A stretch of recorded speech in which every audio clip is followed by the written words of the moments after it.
Hi, everyone. I'm Shelley, and you're watching There's No Place Like Home. I'm back with another reading from The Iron Republic by Richard Jameson Morgan, and today I'm going to be sharing Chapter 10. 10 or 15 minutes after leaving the dining room, we were made aware by the ringing of a gong that the carriage had arrived, and looking out, I saw a handsome vehicle with 2 seats, besides the driver's, standing at the door. My host called for the ladies, and they came down immediately.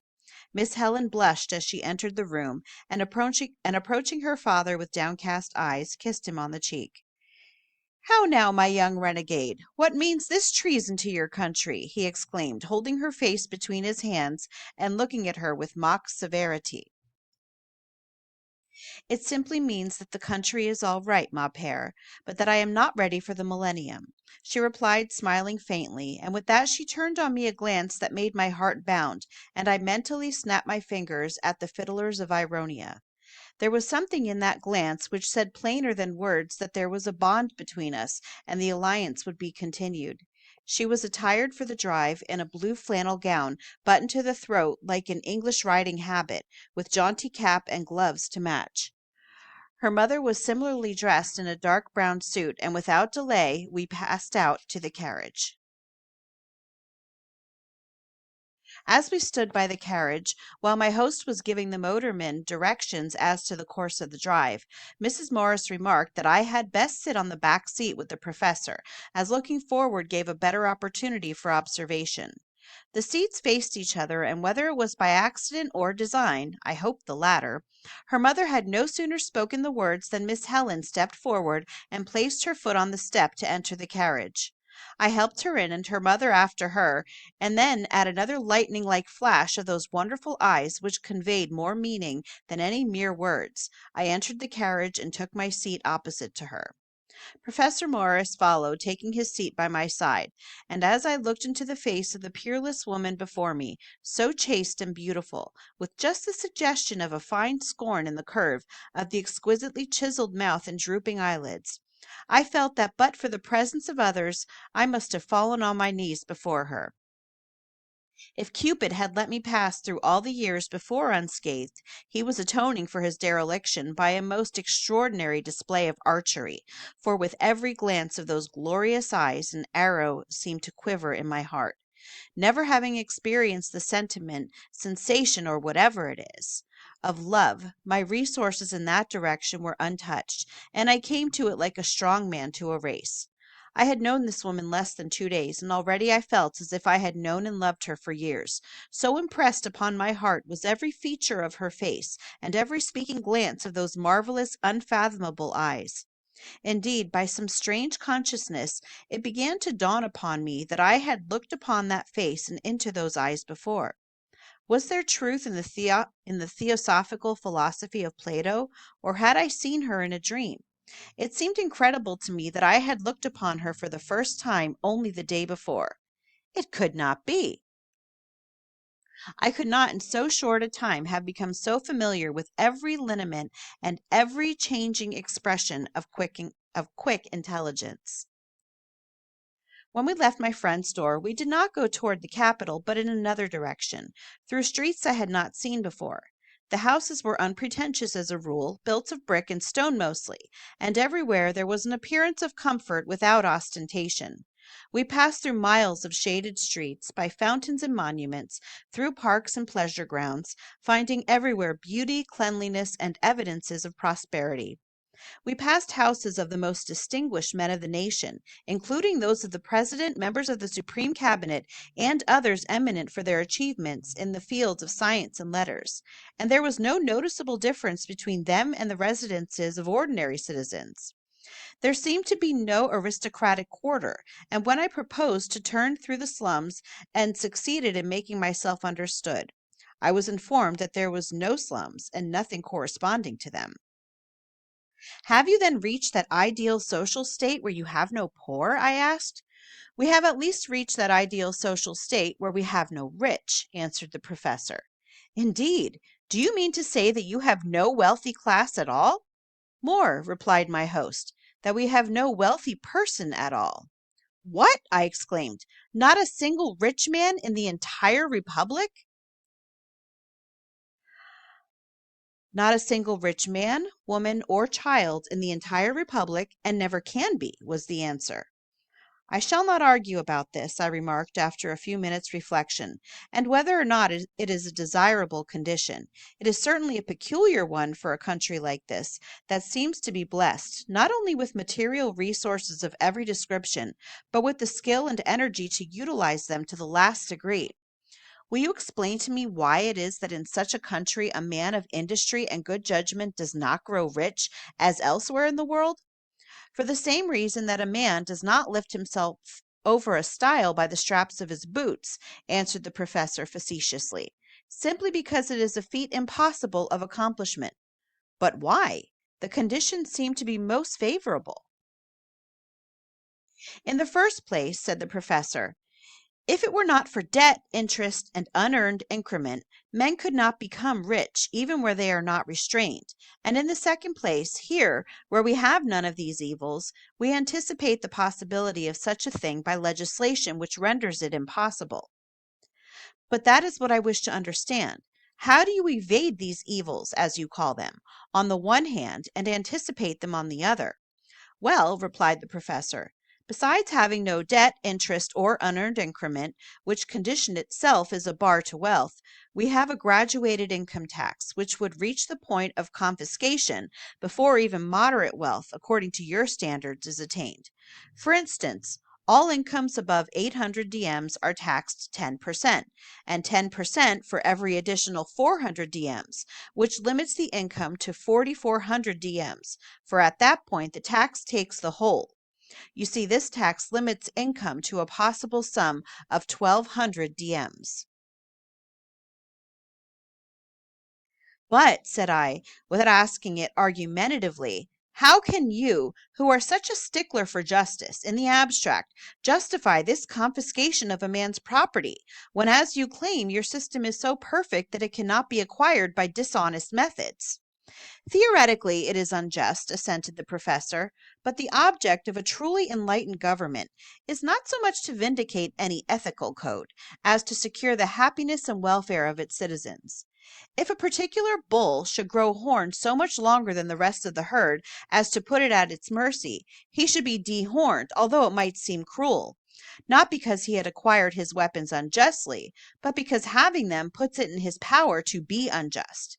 We have ideal political conditions, and I cannot conceive how a man with any amount of money here could use it to the detriment of others. But you remember Alexander's boast that no city was impregnable to him, into which he could introduce a donkey laden with gold. When you stated just now that you had no such things as debt, interest, and unearned increment, I remarked, I take it that you intended to convey the idea that these were practical nullities above the limit fixed by your income tax. Below that limit, I presume a man may use his money in the way that will yield the largest returns. He may use it in any legitimate way, was the answer. That is, he may buy commodities, or employ labor, or engage in any enterprise that does not conflict with the statutes. My statement, though, was absolutely true. There is no such thing as debt, interest, and unearned increment, even in the most limited sense. Then you have no credit system at all? I asked. Our people do not know the meaning of the word credit when applied to commercial transactions, replied the professor. A man cannot become a debtor or creditor because the law does not recognize any such conditions. The nearest approach to it is the binding force of contracts, but the statutes have been so carefully framed that the obligations of contracts cannot be made to partake of the nature of debt. There being no such thing as debt, there can of course be no such thing as interest. And as by the national exchange system, nothing can be sold for more than the average cost of production, one man cannot make much money off of another man's labor. It seems then that one object of your government is to keep the people poor. The object, answered the professor, is not to keep the people poor, but to keep them in such a condition of equality that one class cannot take advantage of another. But wealth and poverty are purely relative terms, and it cannot be said that the object is any more to keep them all poor than to make them all rich. And when I said that we had no rich people, I meant according to your standard and that of the old world. In the truest sense, our people are for the most part all rich, having a country abounding with resources of every kind, which have been utilized and being protected from taxes, interest, and every form of oppression that would rob them of the fruits of their labor. And do you mean to say that you have no taxes either? I asked incredulously. Practically none, my friend answered. We have a graduated income tax, but only in theory, as there is no opportunity for its application, and it was only enacted to guard against unforeseen contingencies. There is a tax, too, on all unused land of 5%, of what it is capable of producing, that being what the state would get from it if it was cultivated. But as this results in the government owning all of the unused land, and as any citizen can take possession of and hold all that he can use, free of charge to himself, his heirs, and assigns forever, that tax is practically inoperative. Really, I exclaimed, the more I learn of this wonderful country, the more I am amazed. But if you have no taxes, tell me how this model government is supported. The Bureau of Subsistence and the Department of Public Utilities supply the means necessary for the expenses of the government, answered the professor. Will you explain to me how this is done? I asked. It certainly must be a very complicated system. On the contrary, replied the professor, it is so extremely simple that every merchant and farmer in your country puts it in practice in the conduct of his business. Freight and passenger tariffs on the railroads, canals, and navigable rivers, and lighting, power, telephone, and express services and franchises yield the Department of Public Utilities a sufficient sum, together with the profits derived from the national exchange system, to meet all the expenses of government. I see, said I. The profits of all this business go to the government. Yes, to the government, answered my friend. For to use a fiction of this kind is a convenient way to express the aggregate ownership of the people. I can see but one difficulty, I remarked, and that is in adjusting these tariffs and profits, as it is impossible to tell what they will yield. That presents no difficulties, was the reply, as the tariffs and percentages for the ensuing year are based on the expenses of the government the year before. For instance, the total cost of operating the government last year was about 200 million DMs, of which about 5.5 million are used in defraying the expenses of the government proper, and the balance in operating its exchanges and utilities. Assuming that the business of these departments will be the same this year as last, it is a simple arithmetic, arithmetical problem to fix the tariffs to raise the necessary amount. As a matter of fact, though, in making up the budget for any year, a very liberal margin is allowed, and the excess thus accruing is expended by the Department of Progression in scientific experimentation and new utilities. You say the actual cost of government last year, outside of running your railroads, exchanges, and other utilities, was about 5.5 million DMs. What is a DM? It is the value of a day's work, and is the unit of our financial system. It is about the value of an American dollar. And what is the population of the Republic? A little over 50 million. It seems incredible, said I, that 50 million people can be governed for this sum, and say served for this sum, interrupted the professor. Well, served for that sum, and I cannot understand it in any other light than that your people have advanced to a higher plane of intelligence and morality than the people of other countries. It may be said without egotism that they have advanced to a somewhat higher plane of intelligence, said the professor, for the results of it are here to show, but I do not think they are any better morally. Morality and religion is the surplus crop here, as in America and everywhere else. They do not rob and oppress because they have combined for mutual protection against each other. The entire government seems to be run on the principles of a great trust or corporation, I remarked. That's just exactly what it is, replied my friend.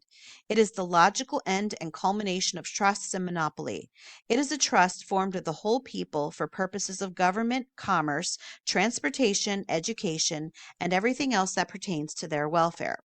The cost of the entire system in all its branches, operative, legislative, judicial, educational, and penal, amounts to an impost of about 5% on commerce, while the tariffs for transportation and other public utilities probably does not exceed one half of what they are in countries dominated by wealth. I had never had any commercial training, but I knew that it cost all the way from 10 to 100% of the value of any product in the United States to get it out of the hands of the producer and into those of the consumer. What is the total business of this vast trust in all branches? I asked. Something like 4 billion DMs, replied the professor. 50 million people in one great trust, and that so organized and safeguarded that no member could ever take advantage of another. I could scarcely conceive of such a thing, but it was extremely simple in theory, and there it was, in successful operation right before my eyes. I am beginning to comprehend something of your wonderful scheme of government, I remarked. But as one of the first things I learned after leaving my ship was that you do not use metal money as a medium of exchange, I am curious to learn something of your financial system. How does your medium of exchange originate, and on what is it based? I believe, said the professor, without answering my question, that our financial system is as near perfect as anything of human origin can be. And do you not think your whole governmental scheme is perfect? I asked in surprise. No, indeed, replied my friend. It is ideal in comparison with what has been accomplished in the world before, but the final perfect government is no government at all. Why, professor, you cannot mean anarchy, I exclaimed. Oh, no, he answered, just no government. When people become fully civilized and Christianized, and that narrow delusion called patriotism gives place to worldwide fraternalism, there will be no necessity for government or laws. For goodness sake, I cried, leave something for heaven and hereafter. But this monetary system, tell me something about that. It is all comprehended in these propositions, said the professor. The value of anything is what it is worth to man, and it is honestly worth to one man what it costs another man to produce it. Value in a medium of exchange can only inhere when that medium is a commodity of intrinsic worth, or when it represents such a commodity, and then its value is exactly that of the article it represents. Very well, go on. Where there are no exchangeable commodities of value, there can be no honest medium of exchange because there is no exchangeable commodity for it to represent. Here, the value of everything is based on the average cost of production, and when it passes out of the hands of the producer, he is entitled to its value in anything else he may want. In a crude state of society, this exchange is effected by bartering one article for the other directly, or by converting them into pieces of metal or other unscientific forms of money of uncertain or arbitrary value and using it as a medium of exchange. But as this medium is an uncertain quantity, depending on the discovery of mines, the vagaries of legislation, and the manipulation of the financiers who own and control it, commerce in all commodities becomes a mere shuttlecock in the hands of the money masters, and the value of everything in their medium is subject to their will. Under such conditions, it is not strange that in a country where plenty is produced for all, a few roll in wealth and luxury while many suffer for the actual comforts of life. It is not strange either that those who control the money are the ones that roll in wealth, while those who do all the work and produce all of the commodities grovel in want. This is the result of ignorance on the part of the producing masses, and is about on a par with that fabled transaction in which were concerned two cats, a monkey, and a piece of cheese. In the place of that crude and unjust system, the Iron Republic employs a scientific method that is just to all. The value of every product is scientifically fixed by the average cost of production. And when a man produces anything, he delivers it to the great popular trust called the government, and receives therefore its asiento, which are certificates of its value and deposit. As everything that is produced is placed in escrow just the same, these asiento are exchangeable for any other commodity on the same basis of value. These asiento, then, are the circulating medium, and not a diem of them can exist outside of the national exchange unless its value in some commodity exists within it. As long as there is diem's worth of any commodity in the hands of the government exchange, there is outstanding somewhere a diem to represent the commodity. When that commodity is withdrawn for consumption, the diem is absorbed by the government and the financial incident is closed. These asiento are numbered and dated and must go through the exchange once a year, either in exchange for commodities or new asiento. They are reissued every year. So if any are lost or destroyed after the date of the annual funding, they are made good to the loser if he has preserved the numbers so that his loss can be identified. Under this system, no great store of money can be hoarded anywhere, and there is no temptation in that direction as it cannot be made to yield interest or increment. In carrying out this great governmental trust, 4 billion DM are issued and absorbed annually. And so the great financial tide ebbs and flows with the regularity and certainty of the tides of the ocean. Best of all, no man can receive value until he produces value. And so we have a great human hive in which there are no drones.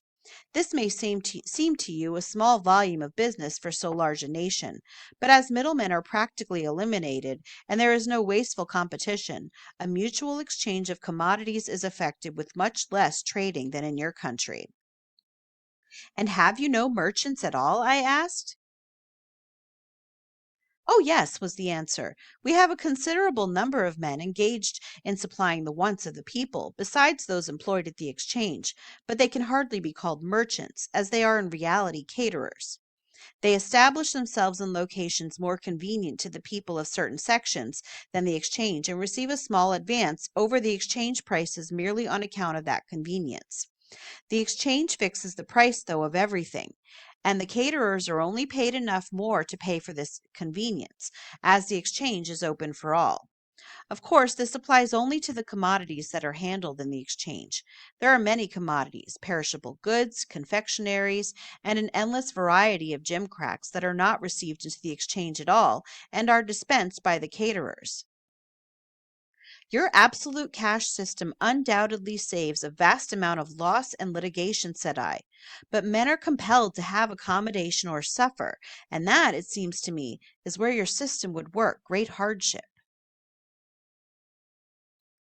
If there was no remedy, replied the professor, it were still better that a few should suffer than many, but the system provides even against this. If a man has nothing, he is a pauper, in the language of your country, and could not get accommodation there nor anywhere else.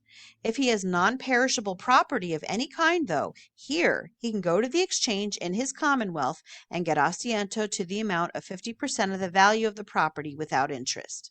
Of course, he must give a bond for this value signed by freeholders to protect the exchange against loss. Referring to these asiento, is it not possible to counterfeit them? I asked. It might be done, answered the professor, although they are printed on socially prepared paper, but as every man who passes one may be required to endorse it. It would be like counterfeiting a bank check in your country, which can be done by anybody. The penalty, though, is severe, and as we have no idle class, there is no criminal class, and any kind of a misdemeanor is a rare occurrence in this country. I should think, I remarked, that having to endorse these asiento in every small transaction would be annoying. They are not used in small transactions, was the reply. They may be deposited and converted into fractional currency at any post office. Indeed, and what are the denominations of your money? Our lowest denomination is the minimum, which represents 5 minutes labor. Then we have 3 minutes, 6 minutes, and the hora, which is supposed to represent an hour's worth, and as a day's work here is 8 hours, the hora is worth about 12.5 cents in your money. Above this, we have the quarter diem, half diem, and diem. In the larger denominations, there are 1, 2, 3, 5, and 10 diems. Money here represents labor, and labor is made the basis or unit, if I may use that term of its value. 12 minims make a hora, 8 horas make a diem.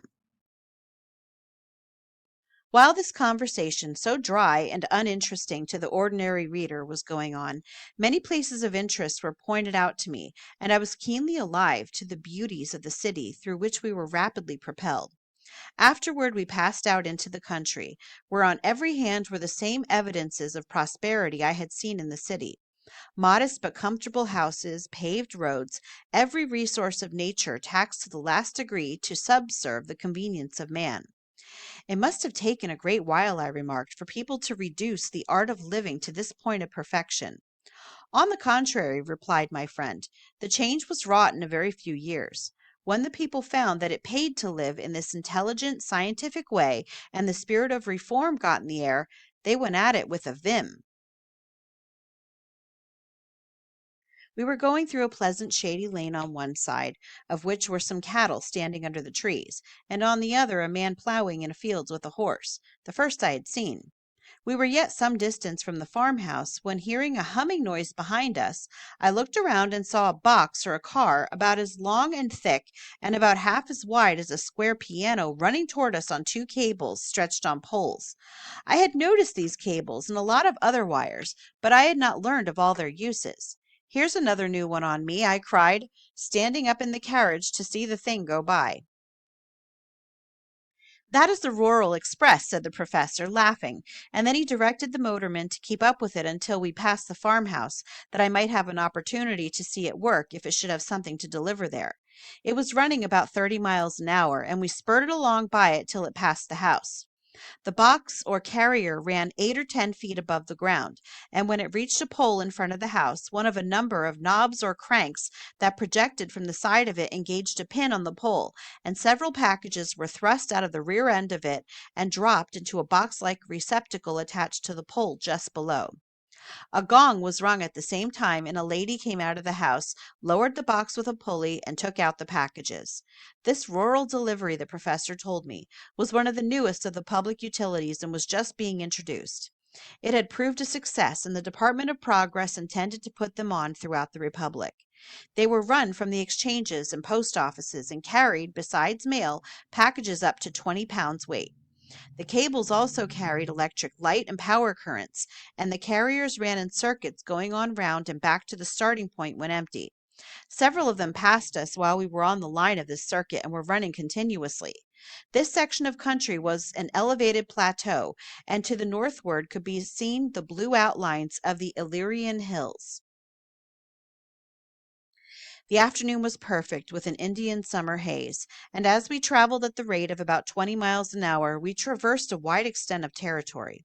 Scenes of Arcadian beauty were spread out everywhere, and as I thought of the miserable hirelings and wage earners of America in the Old World, the sweatshops and crowded tenements, the dwarfed and stunted lives that result from the mad struggle for wealth, I said feelingly, "I would to God the poor of my country would come here when they die. It would be heaven to them." "What more could heaven be?" exclaimed the professor, stretching out his hand toward the lovely undulating fields. "To live, to labor, and to love, is that not heaven? Unharrowed by galling apprehension of poverty and want, walking the sweet sequestered vale of life, and taking from the hands of all providing, beneficent nature every good and beautiful thing that can minister to our wants. What more can heaven be than an endless continuation of the same? And this would be the condition of the whole world if men could learn the unwisdom of selfishness, or were but wise enough to combine for mutual protection against themselves." His wife gazed upon him with affectionate admiration, but the beautiful daughter looked away listlessly, as though she were bored with it all. I felt, with a pang of disappointment, that this beautiful woman must, after all, be shallow and feeling less.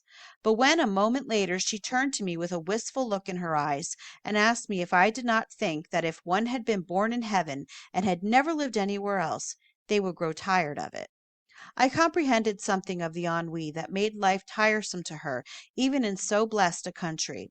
And again I snapped my fingers at the fiddlers of Ironia, for said I to myself, although I knew little of the female heart, no woman would become ennuied with this glorious country if she had really learned to love, and the object of her love were here. We encountered motorcycles of every description and passed through several shires where the National Exchange buildings, post offices, and public schools looked like the buildings of some old barony or monastery of the Middle Ages. But with what a difference! These people were great and free, with no feudal masters to fatten and fight, or shaveling priests to feast and fatten on the fruits of their toil.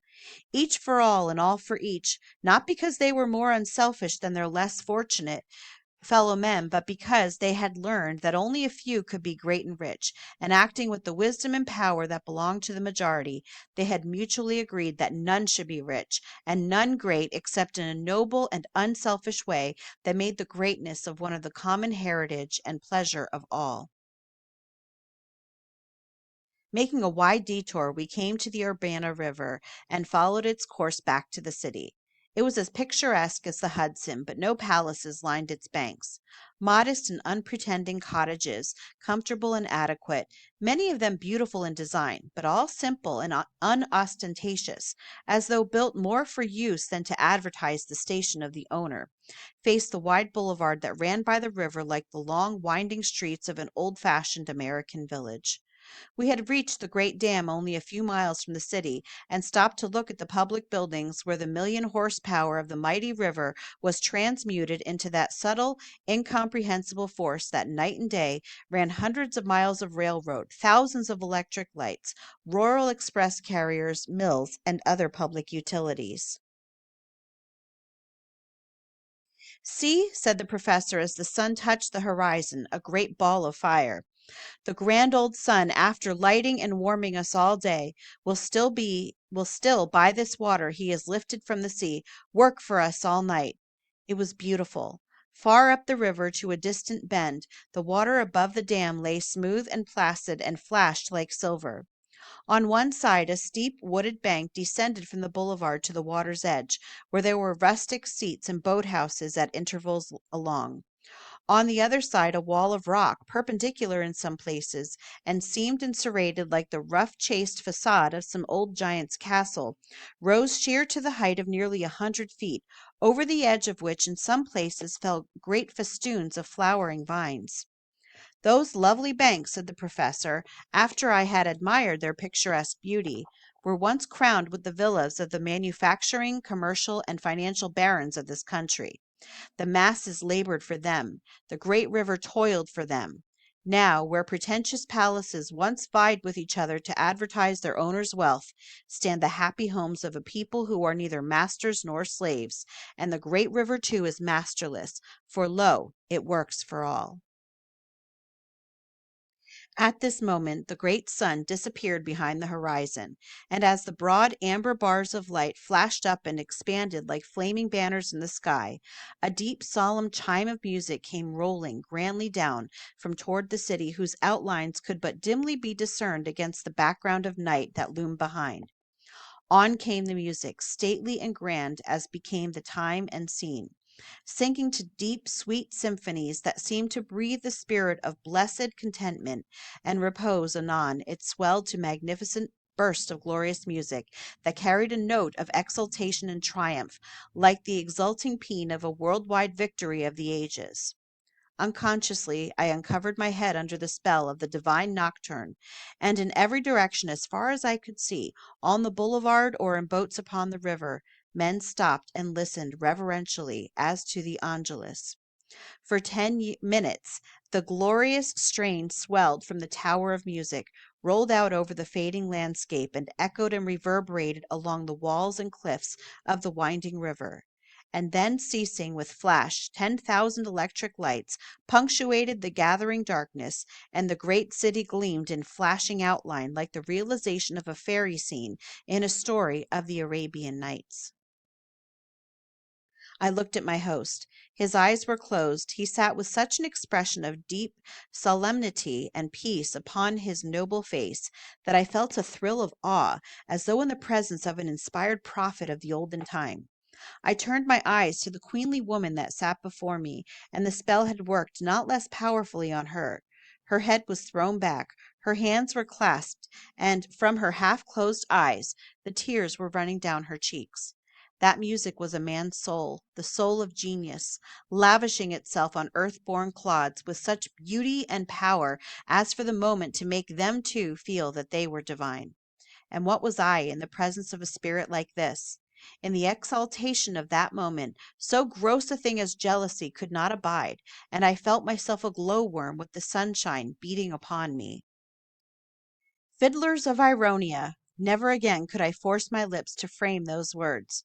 No one spoke save the motorman, who, when the music ceased and the last rhythmic wave was lost in the darkening reaches of the river, uttered a deep Amen, and at a signal from my host, pulled sharply on his lever, and we shot away toward the city. And that, my friends, is the end of chapter 10. I hope that you enjoyed it. If you like this video, give it a thumbs up. If you haven't subscribed and would like to hear more of what I have to say, I would love if you would do that. If you have any questions or comments, you can leave one down below. And if you like my work and would like to become a channel member, I will leave a link in the description box for that as well. Or you can just click on it right on my channel page. And I hope you have a great day.